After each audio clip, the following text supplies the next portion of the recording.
Namaskar and welcome back to the yet another episode of Campus Reporting 3.0. This is me Arjun Anna. ये एक ऐसा show है जहाँ पे हम सीके के प्रोमिनेंट स्कूल्स को विजिट करते हैं और जानते हैं कि क्यों वो स्कूल आपके बच्चे के लिए बेस्ट है। और आज हम आए हैं Vidyashram global academy. This is an institution dedicated to provide high quality education और एकेडमिक्स के साथ साथ यहाँ इस बात का भी ध्यान रखा जाता है कि स्टूडेंट्स के अंदर सोशल रिस्पॉन्सिबिलिटी को डेवलप किया जा सके। तो आइए इस इंस्टीट्यूशन को विजिट करते हैं और जानते हैं कि क्यों ये आपके बच्चे के लिए बेस्ट है।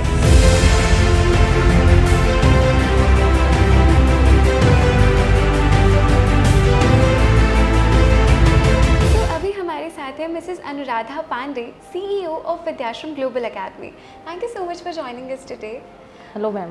मैम मेरा सबसे पहला सवाल आपसे ये है कि विद्याश्रम में स्टूडेंट्स की एकेडमिक सक्सेस को इंश्योर करने के लिए क्या स्ट्रक्चर प्लान फॉलो किया जाता है? मैम सबसे पहले मैं आपको बताना चाहूँगी कि एकेडमिक हम लोग के लिए सेकेंडरी हो जाता है। स्टार्टिंग हमारा होता है जब बच्चा हमारे कैंपस में एंट्री करता है। हमारा स्टार्टिंग होता है सबसे पहले असेंबली, एक स्पिरिचुअल के साथ सबसे पहले बच्चे का डे स्टार्ट हो, फिर हम लोग आते हैं एकेडमिक्स पर। एकेडमिक्स के लिए मेरे सारे जितने भी स्टाफ है वेल एजुकेटेड हैं, वेल बिहेव, और मेन चीज़ कि बच्चे के साथ वो एक फैमिलियर एटमॉस्फेयर क्रिएट करे कि विदाउट हेजिटेशन बच्चा अपने सारे डाउट्स टीचर को बता सके, उसके अंदर कोई फियर ना हो। टीचर के साथ बॉन्डिंग होगा तो ऑब्वियसली जो भी कंसेप्ट्स है बहुत अच्छे से क्लियर होंगे और बच्चा स्मूथ वे में ग्रो करेगा। मेरा अगला सवाल आपसे ये रहेगा कि यहाँ पे बच्चे को किस तरीके से नर्चर किया जाता है कि एकेडमिक तो चलिए वो ग्रो कर ही रहा है, पर उसके साथ साथ वो आज के कम्पिटिटिव वर्ल्ड में अपनी एक अलग पहचान बना पाए। मैम हम लोगों का जो प्लान रहता है बड़ा ही फ्लेक्सिबल और एडजस्टेबल रहता है। ऐसा नहीं है कि एक हार्श करिकुलम हम लोगों ने स्टार्ट कर दिया है। एकेडमिक्स के साथ साथ स्पोर्ट्स वगैरह रहते हैं, मोरल वैल्यूज़ रहती हैं, एटिकेट्स रहते हैं कि एक बच्चा जब नर्चर होता है उसका मीनिंग क्या होता है, ओवरऑल डेवलपमेंट हो। ऐसा नहीं कि बच्चा सिर्फ स्टडी में ही है और बच्चे को ये मैनर्स नहीं है कि घर में हमसे जो भी ग्रैंड पेरेंट्स हैं हम उनसे कैसे बिहेव करें। तो हमारे लिए नर्चर मीनिंग रहता है कि बच्चे के अंदर एकेडमिक्स के साथ उनके मॉरल वैल्यूज़ प्लस एथिक्स वगैरह हो। मैम यहाँ पे एकेडमिक्स के साथ साथ कौन सी को करिकुलर एक्टिविटीज़ हैं जिससे स्टूडेंट्स का ऑल राउंड डेवलपमेंट हो सके? बिल्कुल मैम, हम लोगों एकेडमिक्स के साथ हम लोग जैसे basketball, badminton, volleyball, horse riding, swimming, skating, kho kho, judo, हर एक चीज़ पर फोकस करते हैं। और मैं आपको ये बताना चाहूँगी अभी जैसे हम लोगों की टीम 2024-25 में बास्केटबॉल, खो खो और जूडो के लिए जैसे CBSE के थ्रू क्लस्टर में गई थी। अंडर 14 में हमें डिस्ट्रिक्ट लेवल का जूडो में gold medal plus bronze and silver under 17 and CBSE west zone का हम लोगों को अंडर 14 में गोल्ड मेडल मिला है। तो ये एक बहुत बड़ा अचीवमेंट है कि फर्स्ट अटैम्प्ट में आज हम लोगों की गर्ल्स ने इतना अचीव किया है।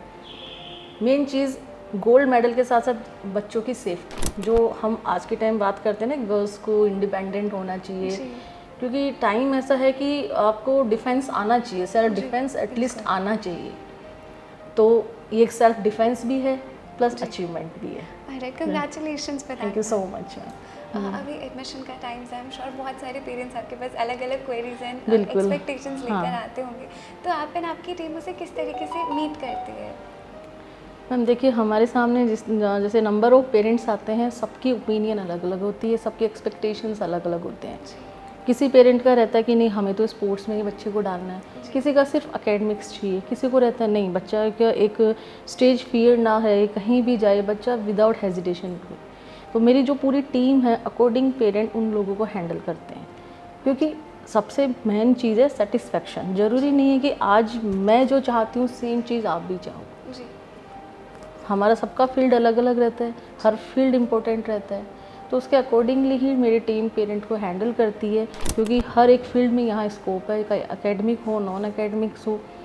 तो जो टीम बहुत ही अच्छे से उन लोगों को ट्रेनिंग वगैरह दी हुई रहती है, वेल एजुकेटेड रहते हैं, तो उसके अकॉर्डिंग वो पेरेंट्स को हैंडल करते हैं। जी, लास्टली आप अपना कोई मैसेज देना चाहेंगे हमारे ऑडियंस को?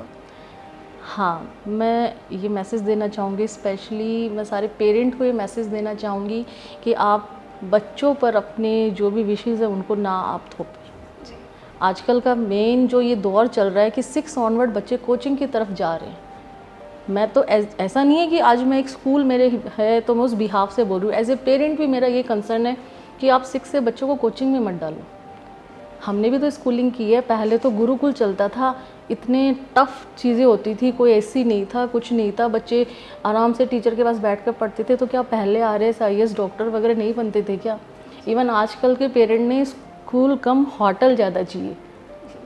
तो मेरी तो सब पेरेंट्स से यही एक वो रिक्वेस्ट रहेगी कि आप 10th तक बच्चे को प्रॉपर स्कूलिंग करवाइए, उसके बाद डिसीज़न लीजिए कि बच्चे को कहाँ जाना है।